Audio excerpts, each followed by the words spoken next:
So now I'm going to introduce Eric Boyd, founder and CEO of ResponsiveX. Eric and I go back at least 20 years. You're a Microsoft Azure MVP. I think you were one of the first ones in, right? Yeah, in Azure, that's for sure. Yeah, and co-author a step-by-step Azure SQL database from Microsoft Press, and is passionate about cloud computing and Microsoft Azure, and has been building applications for Azure since 2008. We're gonna talk about Azure. We're gonna talk about Azure celebrating a birthday. It's 15 years old this year. Whoa. That's a little bit misleading. I'll talk about why. Some of you in the room may say, no, it's not 15 years old. And we'll talk about that as well. I'm Eric Boyd, as Phil mentioned. There's my contact info. There's me on a website. If you want to get in touch with me, that's the easiest way because all my social links are there. So feel free to reach out. Let me tell you a little bit about who I am beyond just the intro, beyond just that slide. I got started in technology in the mid-90s. I wasn't seeking out technology. I was young. I was a kid. I was in junior high. I thought I was going to be a lawyer. I grew up with a single mom. My brother and I, my mom did she tried really hard to do, everything she could for us. But we didn't have a lot. In fact, you might say we were poor. And I thought growing up, what I was told was I need to do one of two things to be successful. I either need to be a doctor or I need to be a lawyer. That's the only way I'm going to make any real money.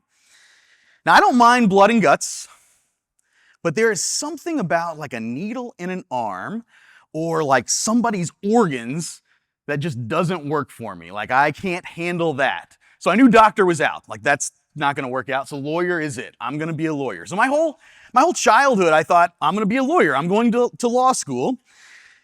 But in the mid-90s, I had a teacher that introduced me to computers. And I played with computers before. I played the Oregon Trail on the Apple IIe. But I'm talking about like using them for purpose. And so I started playing around with 3D modeling, and I really loved that. But what I really was drawn to was this web thing. I was, using the windows that looked like this and the browsers that looked like this.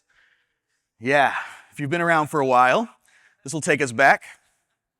And I really loved this. I was building, websites for our school and our sports teams, and it was a lot of fun, right-click, view source. Oh yeah, just copy that, replicate it, all that good stuff. So much so that I, in the mid-90s, at 14, started a small web design company. And I was 14. That brings some challenges. I can't drive, but I was smart enough to realize that, and I partnered up with, I didn't take on a partner, I just worked with a lady who ran a marketing company, and it worked out really great. She took me to clients, I built cool stuff, got paid, and was having a great time. So about 15 or so, my wife, my now wife, who was my high school sweetheart then, she could drive. She was a few months older than I was. And so we were eating lunch.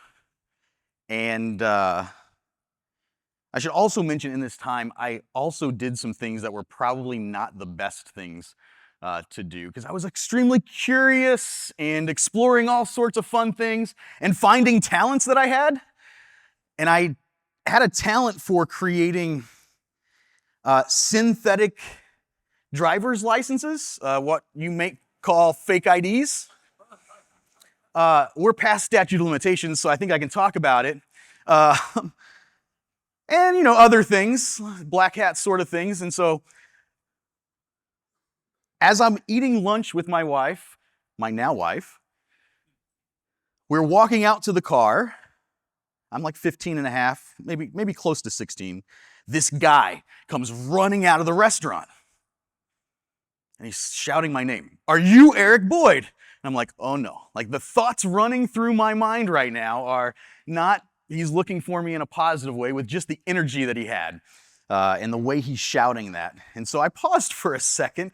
I don't think I answered. I think it took me a little while to think about what my next play was here in like this big strategy game of life. And I eventually answered yes. And it turns out his daughter and I went to school. I didn't know that, but she must have told him I'm this kid that builds websites. And so somehow he knows that, he identifies me, and he's offering me a job. He literally right there on the sidewalk as I'm getting into my car offers me a job.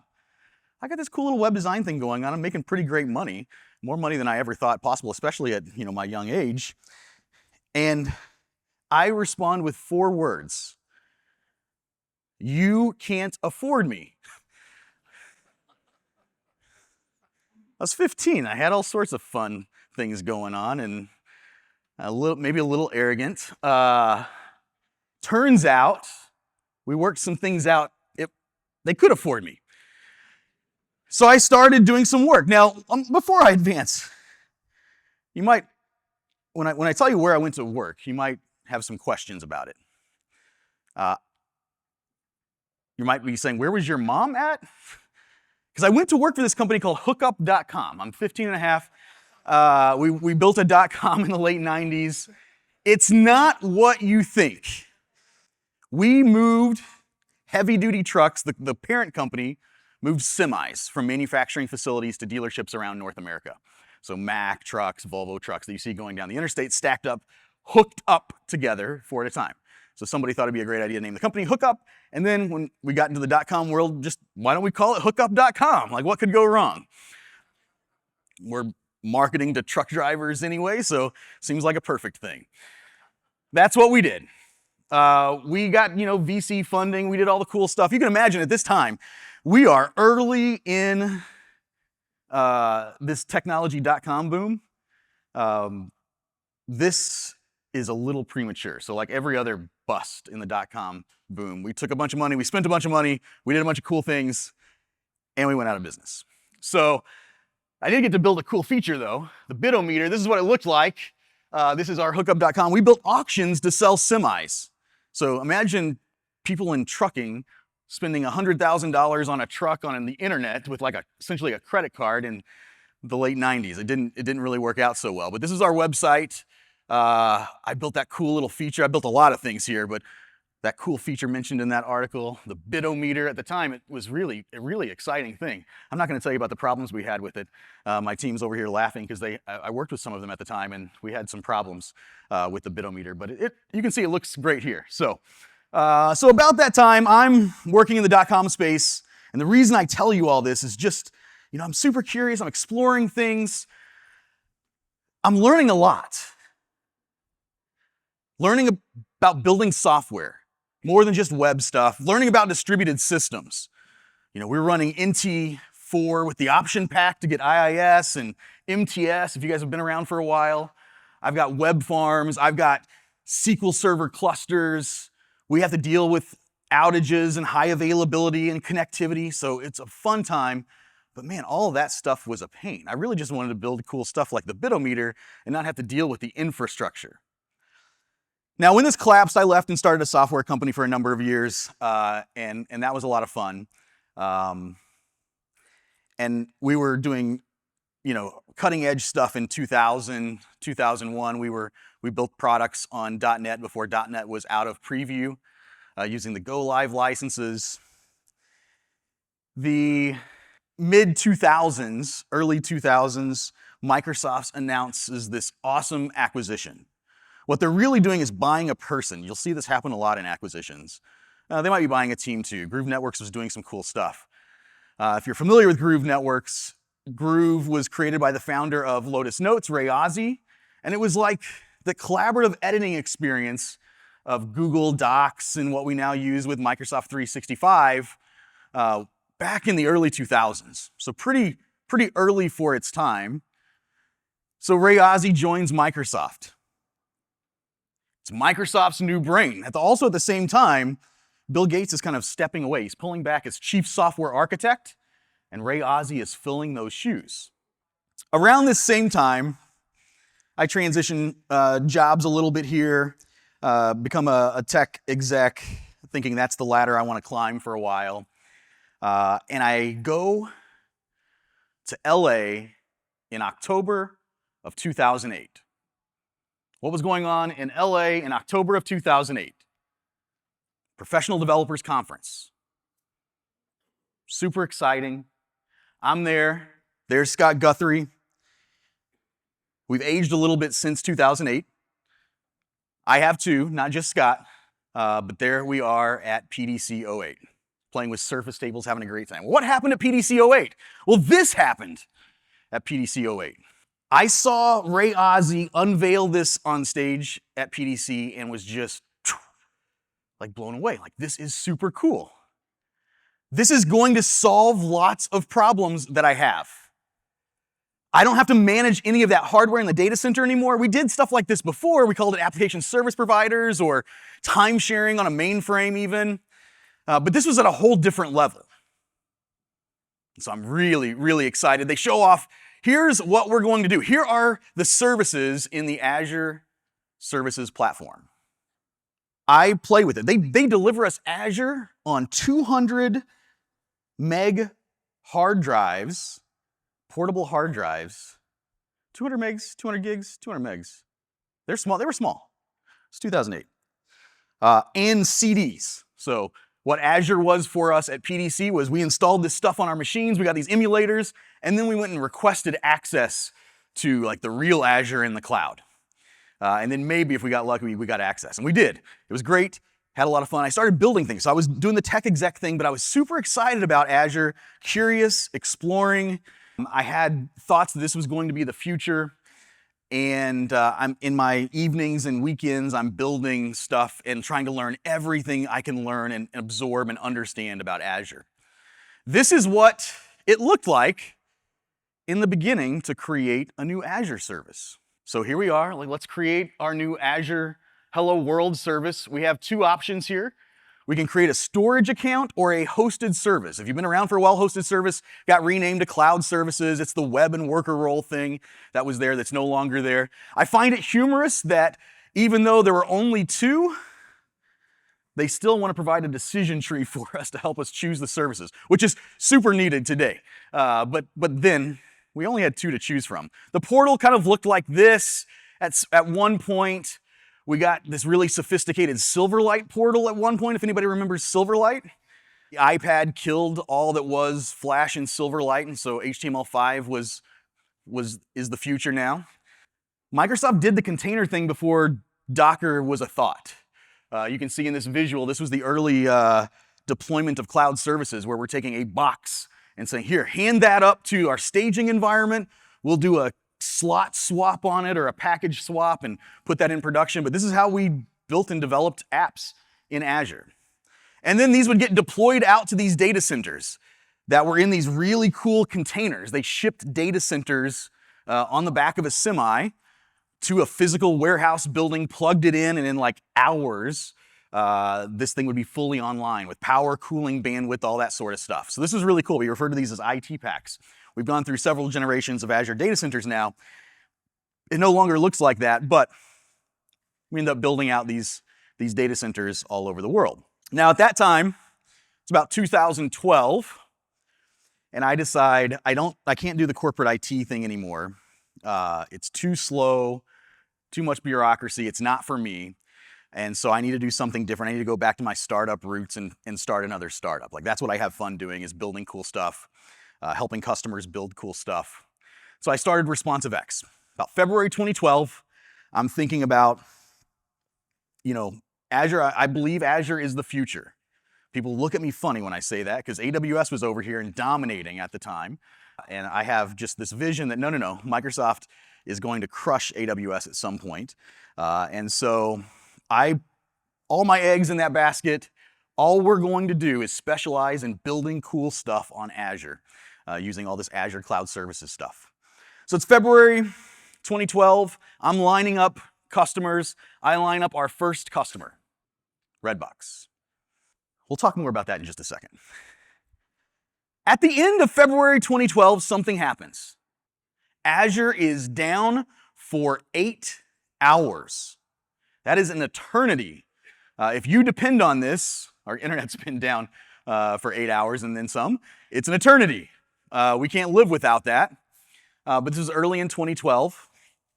Anything look unique about this article? Anything stick out to you?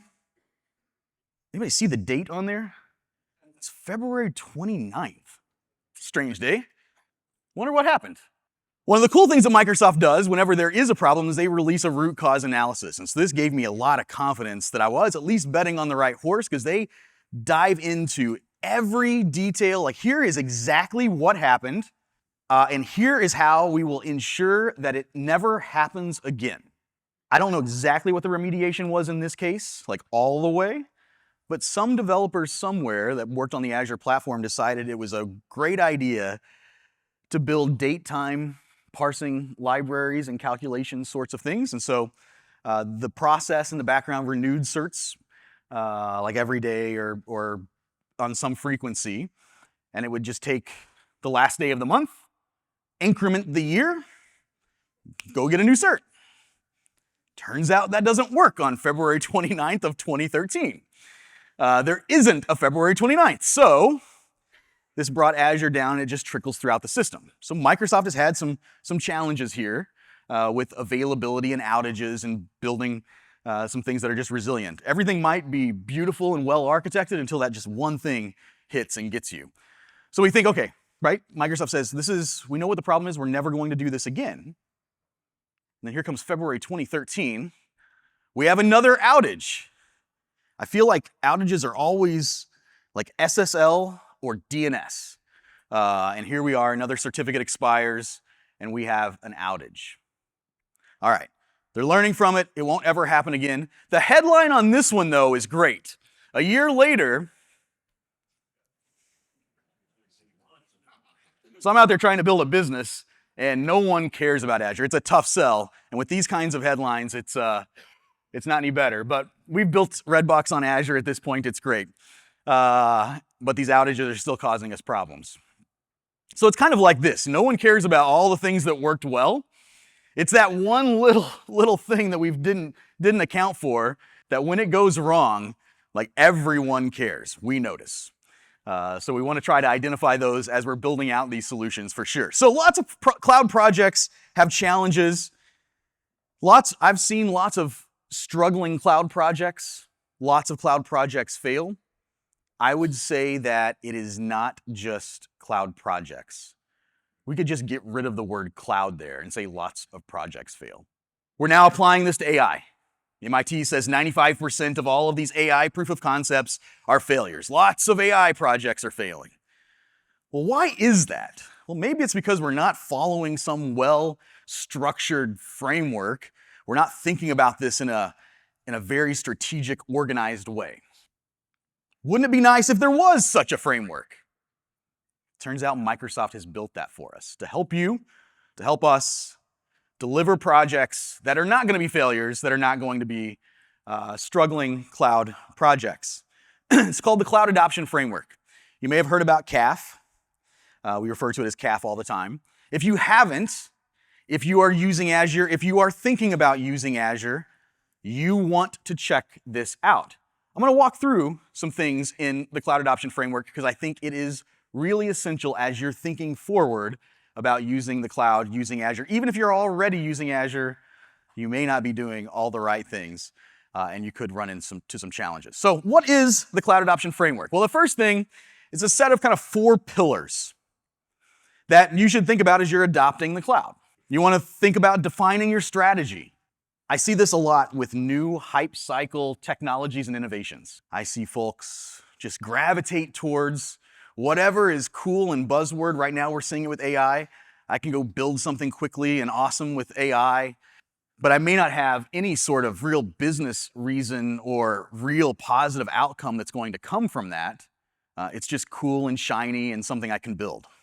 So start with a strategy. I told you we'd come back to Redbox. Redbox was a perfect first customer for us. They had an amazing motivation. They had an amazing reason that they wanted to use the cloud. Redbox is in the Chicago, or was in the Chicago area. It was actually started out of McDonald's. I'm not going to tell you the backstory, but it was a project that actually got created from McDonald's, which is also in Chicago. They had a huge data center in the Chicago area that served all of their US operations, 40,000 kiosks across the US. They wanted to do a geo expansion to a new market. They wanted to expand. You'll notice these red boxes are a little bit unique, different than maybe the ones that you've seen before. They have a maple leaf on them because they wanted to expand into Canada. It requires some re-platforming. It turns out the payment technology in Canada is different. It's not just swipe, it's the chip and pin sort of thing, the EMV sort of thing. So we had to do a little bit of re-platforming, but what we came in and helped with is taking all of that technology that they had in the US and re-platforming it for all of that early Azure cloud services sort of stuff. We had some more services at this point. We were using SQL Azure, we were using Service Bus, we were using all sorts of things, access control service, but we had to re-platform all of that and run it in Azure using these kind of special things. But they had a great reason. They don't want to invest in another data center. What if this doesn't work? They've tried to expand into other geo markets before, and it failed. And so instead of having all that capital investment in hardware and equipment, they can just stop paying the operational expense and not have to worry about having a data center. So it's a great example of having a great strategy, a great business motivation. Like, here's my why and why I want to do that. They're a fantastic example of that. Then you need a plan. Okay, makes sense. Like, what are we going to do? How are we going to do it? Another great example of a customer of ours. Actually, before I do that, let me go back and say a couple of things in that plan box are really important to call out. It's not just developing a plan, but it's also that skills readiness piece is super important. That organizational alignment is super important. It's not just, again, a cloud thing. We see this all the time where a customer has .NET developers, SQL, and then they see this cool shiny thing over here in a container that they want to deploy, and it depends on Postgres and Kafka and all these things that they're not familiar with. That's not super well aligned with the organization unless they beef up and get familiar with it. So we take a trip down to Louisville, Kentucky, and we build out some cool stuff for Yum Brands, KFC, for doing delivery, mobile order pay delivery for KFC. A lot of fun. The stuff we generally get to work on are distributed solutions that cannot go down. They have to be up all the time because there's lost revenue that they'll never recoup. So we get to build this out. We work with their team. Their team's not super technical at this time. They have just primarily worked on kind of legacy point of sale systems. They don't know anything about building cloud solutions, building distributed systems, building APIs, web APIs. They don't know anything about microservices, NoSQL, messaging. That's not what they do. So we have to help them do that. We build out a beautiful plan. We've got perfect plan. We consider the skills of their team. They do have .NET developers. They're familiar with the Microsoft stack, so we want to use things that are somewhat familiar. We don't want to do this. Oftentimes we see customers build applications that look like just this one big ball of messy things. I'm not talking about just monoliths. I'm talking about just poorly structured monoliths. And so we don't want to do that, so we want to make sure we have things, loose coupling and all of that, because that gives us flexibility to do things. So we help them really think about how they design software too, not just the cloud piece of it. So for example, we know that our code needs to talk to a database. We're going to use Cosmos DB, but we might want to change that in the future. So we need some loose coupling there. We need some interfaces between that. We also have decided, because of some constraints we have, we need to run this like a state machine because of the way signals come in from the delivery partners, the Grubhubs, the DoorDashes of the world. It needs to run on a state machine with a timer. So after a certain period of time, I'm not going to go into all the business rules, but after a certain period of time, we've got to cancel these orders if we don't do something, otherwise we get penalized. So we have to use something like durable functions. We bring up the durable functions docs. It clearly says in the first line of the documentation, in the overview page, this is a great solution for running actors. That's exactly what we want to do. We want to run these stateful actors that are dealing with messages coming in all over the place. We build this out with these loose couplings in the middle. All is looking well. We're testing. It's going great. Like, the tests look good. Turns out the QA team sees some anomalies, but they write it off as being, I think it's just the way we're testing and the timings of things. Because remember, this is rapid events firing all over the place. So it's probably just the way we're testing. And so they just kind of brush it under the rug. They don't bring it up. We start deploying into stores where the events are firing in at rapid pace. We discover that that first line in the documentation for durable functions was meant for some actor model that never received a message at the same time, like 2 messages at the same time. It couldn't deal with this idea of multiple threads and concurrent things happening, and so it would choose a winner and everything else was a loser. And we would just drop them on the floor and it would ignore them. Well, that really doesn't work for us. We are losing messages all over the place. I end up with like the product teams on the phone, like hashing this out, and they're like, oh yeah, that shouldn't have made it into the documentation. That's not really what we meant. It's like, well, that's not super useful for me at the time. We didn't go down a certain path. I mentioned in that planning phase, we want to align this to the organization, make sure the skills align. We didn't choose Azure Service Fabric because there was great deal of complexity using Azure Service Fabric. Anybody use Service Fabric? Okay, a couple of folks. It brought lots of complexity. Durable functions simplified that in a much simpler model, and so that's the reason we chose durable functions, and it seemed like it was going to fit. But because of the way we architected this, we were also able to swap this out. In fact, I mentioned April earlier. April and I worked all night one night because they had gone live. We worked all night, and by the next morning, we had this swapped out from durable functions to Service Fabric, including everything deployed into Azure, all that good stuff, because of the way we had architected it. And you might also say, well, these dependencies on the back end, we could swap this out with something like storage if we wanted to instead of Cosmos if we really didn't need that. So I urge you to architect these solutions in a way that you have this loose coupling, because these kinds of things happen, and you want to be able to swap these components out when you need to. Oftentimes in the past, before the cloud, we would talk about things like, well, what if I wanted to use Oracle instead of SQL Server? And then somebody would say, we're never going to do that. Like, that's a huge investment to do that. And so we didn't architect it this way. In the cloud, we can swap these services out so easily and so fast. The other thing in that list was, just that skills readiness. And so education, make sure education is core. You guys are all here, that's great. Make sure you're educating the rest of your team, pointing them to resources, bringing them all up. We all win together as a team in our organizations. We all have to think like that. I didn't always think like that, but today I recognize that it is a team that's required to perform well. And so make sure everyone on your team is getting skilled up well. Then we go to this ready phase. We need a place to deploy this stuff. We need an operating model. We need a well-designed Azure environment. We run into customers all the time, and the quick starts that Microsoft provides you doesn't help in some cases. They spit out names that don't make sense or adhere to good naming conventions. But we run into existing Azure subscriptions that's like the Wild West.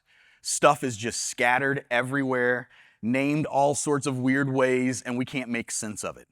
So as you're planning your adoption of Azure or your usage, even existing stuff you have, like how can you adopt well-defined naming conventions, use tags to be able to really dive in and filter what you have.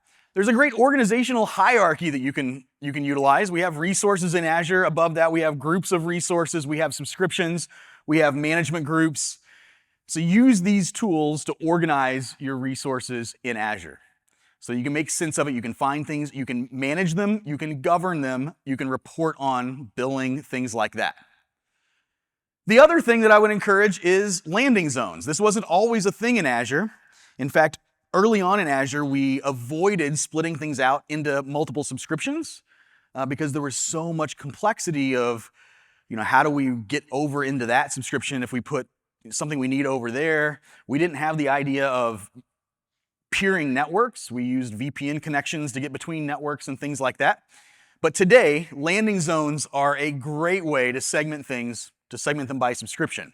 So I would encourage you to check this out. This is in the Cloud Adoption Framework, CAF. You'll find all sorts of information about it, but it's basically saying let's build up a platform. We can put our applications in various subscriptions for each application so that we can manage and govern them accordingly. We can put platform things into their own subscriptions so we can reuse them, things like identity, things like networking and connectivity. So take advantage of that and use that as well. Last in these 4 pillars is the adopt. We talked about some of the things that we've done from planning all the way to adoption and building out these solutions. But if you are not doing this already, you need to. I cannot stress enough, you need to develop good DevOps practices. You need to develop good CI/CD practices. Oftentimes we use phrases like, the organization that does this will beat the organizations that don't in the marketplace. As we are venturing into the world of AI, where things are moving so fast, you can't safely use these AI tools, these AI coding agents and assistants, without having good DevOps practices. You may challenge me on that and say, well, of course I can. You're going to spit out code at a rate that's so much faster than you are doing it with humans. You need to be able to run those through build processes. You need to be able to run that through testing. And you need to be able to do it fast, automated, in parallel. You need good DevOps practices. I don't care what tools you use, there's so many options. You could go down the Microsoft stack and use all of the Azure DevOps sorts of things. You could go down the GitHub stack and use the GitHub things. You still have to use Azure boards because the project stuff in GitHub, no good. Don't tell Brian I said that though. You can mix and match them too. That's the good news. But you need to do this. This is essential for being successful, I think, for being successful in the cloud and being successful as we move forward in our innovation cycles. In addition to just CI/CD for your applications, you need to express your infrastructure as code. I think you should express everything as code. Why? I want to get rid of ClickOps. I want to get rid of people clicking around in the portal to make changes so that I have confidence that what we did in dev, what we did in test, and what we did in production are exactly the same. The exact same templates deployed them. The exact same code was used. I can see a history of that code. It's versioned. And so you need to start thinking about, if you're not already, automating your infrastructure deployments. And this capability has been around for a long time. What we're looking at right now is Bicep. It renders down to Azure Resource Manager JSON templates. It's a nice friendly language over the top of ARM. You could use Terraform, Pulumi, other things, but you definitely need to go down this path. One more story about the adoption phase that you should think about as you're building out these solutions as well. I mentioned earlier, we build solutions at mass scale, usually global solutions for customers. That's often what we do. Our customer base is across lots of industries, lots of sizes, but generally it's high performance, high throughput, massively scalable sort of stuff. So let's imagine we're building an API, which we did, for ingesting orders. Orders like chicken or coffee or something like that. We have users all over the world that we have to deal with. So we have this high throughput API. We're going to have this thing talk to something like Cosmos DB, some data platform, and we need to have this spread out across multiple regions. In this case, we'll just use 2, East US and West US in the US. And so we will have something in the front, like Traffic Manager, Azure Front Door, Cloudflare? Maybe not. We'll put something up there in the front, and we will direct traffic to our regions. We need to make sure whatever we depend on is also in those regions. Otherwise, we have dependencies going across the internet that's super slow, and we didn't accomplish anything. In fact, we probably made it worse. Imagine putting a web app in one region and putting a database in another. If you try that with WordPress, WordPress is so super chatty, you can't use the admin portal. It just doesn't work. So we think about it like that. Sometimes you have to trust but verify. You know what I'm talking about? Somebody tells you this is the way it works, it'll be just fine. And you just kind of take that at face value, and then you get into a problem. Well, we did that. This huge customer said, we have this beautiful Splunk logging platform. And don't worry, it's highly available and robust. We want to ship all of our telemetry and our logs to this platform. Here's the endpoints, go. No problem. Turns out, this Splunk logging platform is in an AWS data center on the East Coast of the US. And they say, it's not a problem. You're going to buffer it on the clients.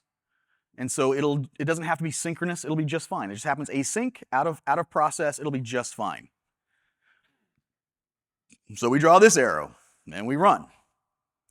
And for the most part, it is fine until you actually need logs. Because when something goes wrong and you are spitting out lots of telemetry, you're also overflowing buffers. And when you're doing that, you're crashing compute nodes and you're bringing down the entire system. So things like that you have to be super aware of, not making these kinds of hops, and making sure if you do, you understand the risk and you understand where you're going to run into problems.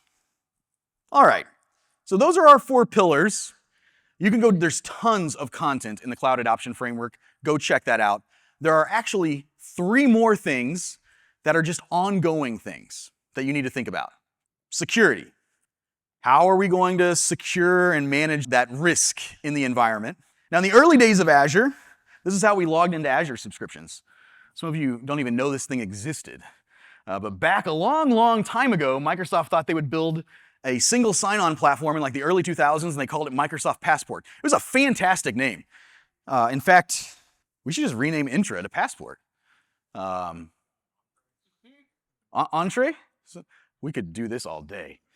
Intra, Entra, I've heard every pronunciation of this one. It is Intra, just so y'all know. Intra ID. We changed from Passport at some point, we then called it Live ID. We then got Microsoft accounts, the one ring to rule them all. We can do all things with a Microsoft account, except for things in our corporate environment, then we need something else, like an organization account. But then we got Azure Active Directory. So in the early days of Azure, when we were doing stuff with Redbox, we logged into subscriptions. There was no idea of Intra ID or Azure Active Directory or any of that. We connected live IDs to our subscriptions, and we could only connect like 5 of them or 10 of them. And so there's more of us than 5 or 10 of us. And so then you're creating these generic live IDs, and you're sharing them across the organization. What could go wrong? Eventually, we got Azure Active Directory. Now we have Intra. We have named identity things a gazillion times. So we could just call it Passport. It'll be fine. We get great structures, though, with Intra. One of the things we get is the ability to have all this role-based access control, a great hierarchy of security. So I just say this to say, make sure you are using these security controls well. Make sure you're using role-based access control well. You are not granting too many permissions. It's easy to say, hey, let's just make these guys owners. They can do whatever they want. Use this well, grant that least privileged access, minimize risk. The other thing I would encourage you to do is get rid of secrets where you can. If you are building applications and running them in Azure, you do not need usernames and passwords in connection strings.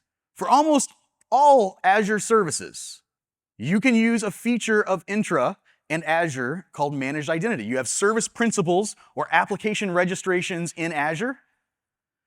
You can think of it like a service account. You tell your Azure App Service to run as that service account, test demo, and then it connects to SQL and Cosmos and all the things as that identity, and you no longer have to store secrets in config files.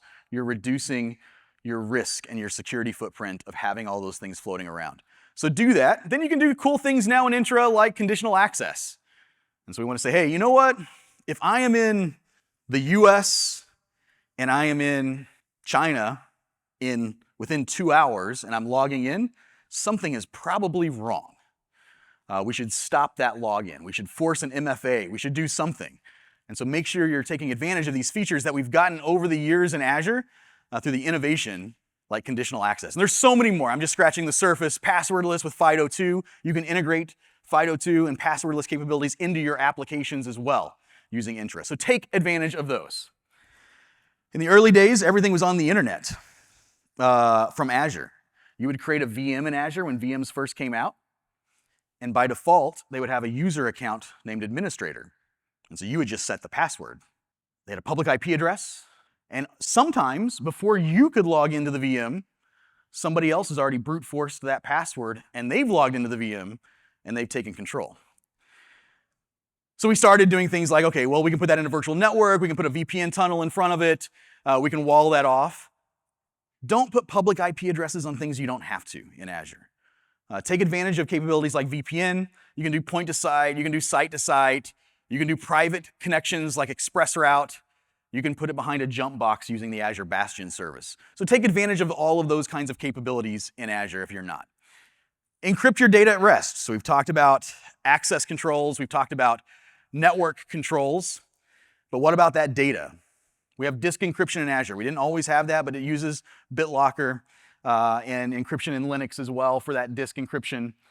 We can do it at the entire kind of data platform here as well on databases, so we can encrypt data at rest.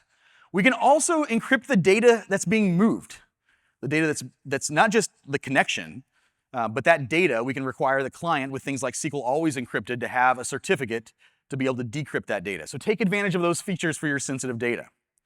When I got started in Azure, these are the Azure regions we had around the world. We had six data centers across 3 continents. This was like Azure's claim to fame. They didn't want to talk about data centers back then. The leadership at Microsoft wanted to stress you just hand us your container of code. Don't worry about what happens underneath. It's magic. We take care of that. So they wanted to ignore the fact that there was really data centers behind this. But this is what we had. Back in the early days, we had high availability constructs like availability sets. We still have them today. But we would say we want to ensure that our applications, our solutions are fault tolerant by spreading the applications out across multiple racks in a data center. And that's all well and good, unless there's a fire in the data center, which has happened in Azure data centers. There was a fire in a data center in China, causes the data center to go online. There was lightning that hit the south central US data center, took out a bunch of network equipment, caused the data center to go offline. Now we have 70 plus regions around the world, 400 data centers within those regions. I live 5 minutes away from the new, shiny AI data center that Microsoft is building. They keep buying more and more land. We'll talk about that. But it's really cool. They're expanding the platform massively. We're reaching people all over the world in regions that we've not been able to reach before. And they're split up into geographies. So we have data centers, regions, and geographies. A geography just represents data sovereignty or residency. And so you want to pick a geography like Germany if your data has to stay in Germany and never should leave Germany, or Italy or something like that. So you want to be mindful of that. It looks like this. This is a good way to think about it. Those data centers we call availability zones. That gives us single-digit millisecond failover between those. We can, instead of using availability sets that were just spread out across racks, we can say our web servers, we want them to be spread out across these data centers with single-digit millisecond latency. So if a data center catches fire, we still have a couple more there that we can fail back to. So we want to do that. We want to have a region, maybe another region for DR. So maybe it's okay for us to say, let's go from East US to West US. We can have a DR region as well. We'll have another 3 of those availability zones in there. And then they'll be surrounded by that geography to keep that data inside of a geographic region. So secure those. Think about business availability or business continuity. You got to manage those environments now. What are we talking about when we manage environments? Well, we really just have compute, our apps, some networking, data, but our solutions can get wildly complex really fast. We're building these microservices solutions that we have all sorts of APIs getting load balanced. We now have to make sense of all of that. And there are services in Azure like Azure Monitor that help us do that. This wasn't always the way either. We used to have every service did its own monitoring thing, and it was a challenge to try to understand what's really going on in your solution. So take advantage of Azure Monitor. It might be a little confusing for you to understand how all of this lays out because we use a lot of terms when we're talking about monitoring. You might be familiar with application insights, or you might be familiar with log analytics workspaces. Those are all things inside of Azure Monitor. So the log analytics workspace, that's where you're like storing your data, where you're interacting and querying your data. But then you have all these insights packages that run over the top of that to give you really kind of for-purpose insights capabilities, like insights into your applications or containers or networks or that kind of thing. There's a lot of capabilities here. that you should be aware of. And I just have some slides showing you all those cool capabilities. We can have all the best intentions in the world, but somebody's got to oversee this and make sure that we're doing the right thing. So govern and enforce this with policy. We have the ability to do that. We have the ability to use things like cost management and billing, set up alerts so that we know when we're exceeding budgets. Do that. Even do that if you're using a trial or a accredited account. Get familiar with those capabilities. You can do that in those accounts. So get familiar with them and use policy. You can create your own policy as well. All right, so now, all is well in my timeline. We've been doing cool stuff in Azure with customers. We have been building AI solutions with customers probably since 2014, doing a lot of cool machine learning stuff, helping them predict the future. We have t-shirts that say, I can predict the future with Azure machine learning. And then in 2022, this time of year in 2022, so 3 years ago, this is a game changer. It hits the users. Between November and January, this went from 0 users to 100 million users. The fastest growing consumer application in history, beating out every other social product. And people now think of AI, they think of ChatGPT, they think of large language models, and that's AI. And that's certainly part of it. When we think about AI, AI is really just some way we can make a machine do things that are intelligent, or make an agent or an AI perceive its environment, use some sort of learning, take actions to achieve a defined goal. One of the best examples I like to think about is Netflix. They did a contest back in like 2007 or 2008 called the Netflix Prize. All they were trying to do was increase recommendations for Netflix things that you might want to watch. Turns out when you go into your Netflix app, you see the recommendations. You will either click into one of those recommendations, you'll scroll across a couple of times, you'll scroll down and maybe across a couple of times. But if you don't find something to watch in a few scrolls, you go to Amazon Prime, you go to Disney Plus or something like that. So the recommendations they valued at $5 billion way back then. That was the value to their organization, was $5 billion. So they launched this contest to say, if you can improve our recommendations by 10%, we will give you $1 million. And this is coming out of like this world of AI and the cloud. And so all of this computing power that we have in the cloud, you can take advantage of and do this. So teams are competing, but they're not quite getting to 10%. So Netflix says, and also, just to keep you guys engaged, whatever the top team is every year until we hit that 10%, we'll give you $50,000. Keeps you engaged. So in a couple of years, a team finally hits it, but they only hit it because they took a group of them, pulled them together, ran as a team, and built this wildly complex ensemble model.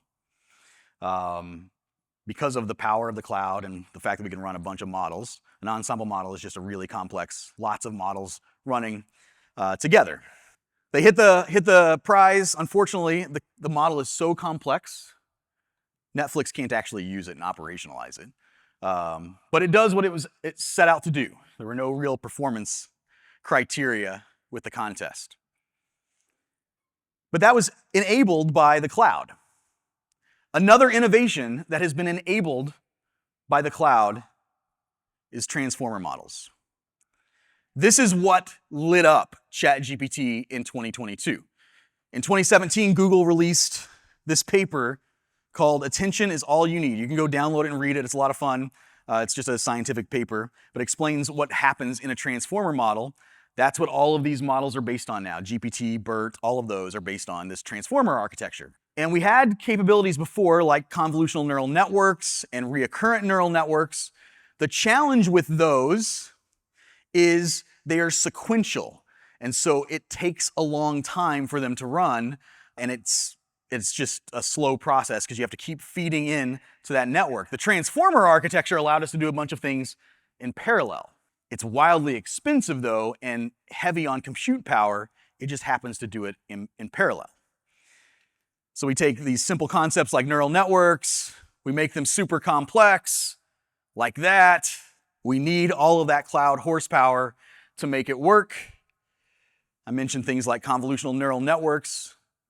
We've been able to do advances in image recognition and computer vision because of these capabilities in the hardware we have and the NVIDIA GPUs we have in the cloud. But this is where the limitation came in with recurrent neural networks, that looping right there. Doing the recurrent thing is super slow. And so the attention is all you need paper really lit up OpenAI. That and like $13 billion from Microsoft. And a bunch of Azure GPUs. There's something that happened though, and is still happening, that we should be aware of as technologists.